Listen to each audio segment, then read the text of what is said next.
welcome to Montrose and Highland Railroad episode number 53. I hope wherever you are in the world today you're staying safe and staying well away from this horrible virus that's going around.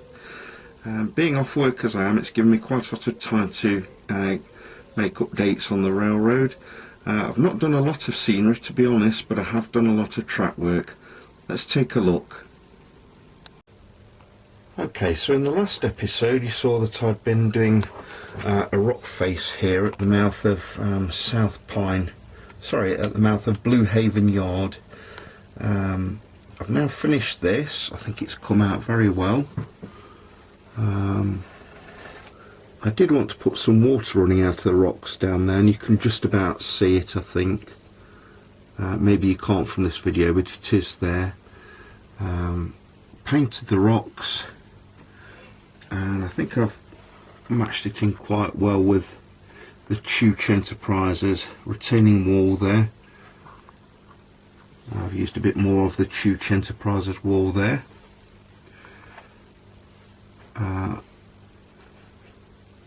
I've put some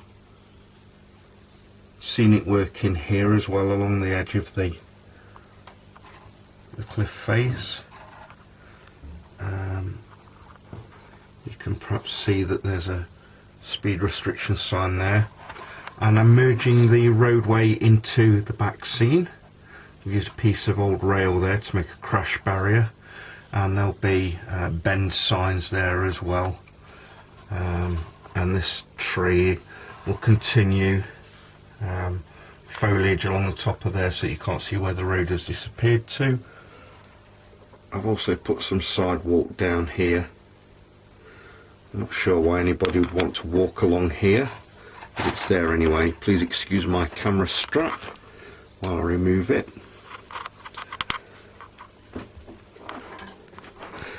The main part of improvements has taken part here. I said in the last episode that I was going to replace a piece of track here, and I have done. And then there used to be a switch just here going into the head shunt and into the depot. That's now moved down here. There's a curved switch just there. And what it does mean is that trains into the morning harvest plant now don't have to be switched backwards and forwards as they were before. Morning harvest has now moved down this end of the yard. I haven't permanently placed all the buildings here yet. They are subject to change and improvement and alteration. The only thing that hasn't changed here are those two lights which marked the edge of the original fueling facility. So trains come down past morning harvest into this head shunt, which now runs down the side of the depot building. That hasn't changed. And then they'll either come along here and back into a fueling facility and sanding facility, or they'll go into the light maintenance shed. You can perhaps see I've got lights in there.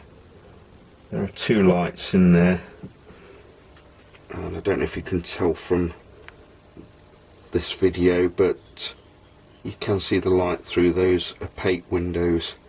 And then I've kept the sidings here as they were.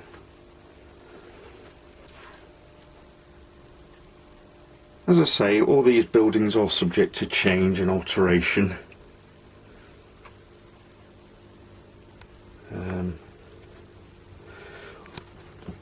One little hint I did have from the Engage forum is to use a scrap piece of rail, bend it in a vise like this, and then if you put a rail joiner, either plastic or metal on there, or fish plate as we call them, or as I call them, you can actually, when you've got track in place, put the rail joiner sorry, I'm not able to see very well because I'm looking through the viewfinder on the camera. You can put a rail joiner onto existing track without having to get your fingers down, this sort of business. So thank you to whoever it was on the Engage forum on the website who gave me this idea. That's the main thing I've been doing on the layout at the moment. As you can see, there's lots of locos still to go back on shed. And the other part of this video will be showing more of Lachie's Sandy Creek layout from when I visited there on the 7th of March. So let's take a look.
No finer way of spending a Saturday afternoon than playing trains.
I shouldn't keep getting my finger in the video.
that's it for today, guys. I hope you've enjoyed the video. It's my intention, while this virus is affecting the world, to do a video every fortnight or so. This is by no means a promise, but it is my intention.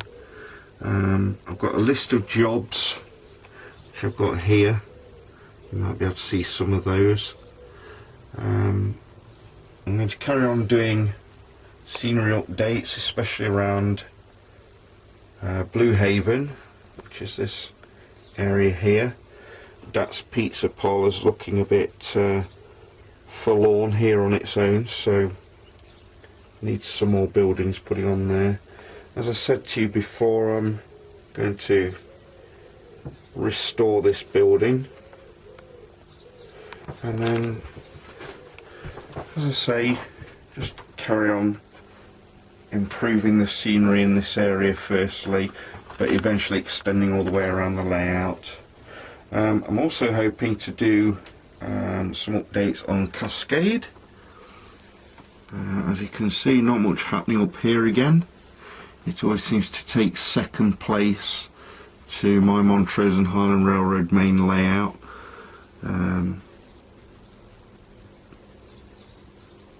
But there we go. In the meantime, guys, please stay safe. If you like my video showing you a little of what you can do as well, because by no means is my layout a professional looking one, but I like to think that it is within the means and the capabilities of most people watching. If you like my video, then click the like button and consider subscribing. So, as I said, I'll see you very soon, hopefully within 2 weeks or so, with the next instalment. Thanks for watching.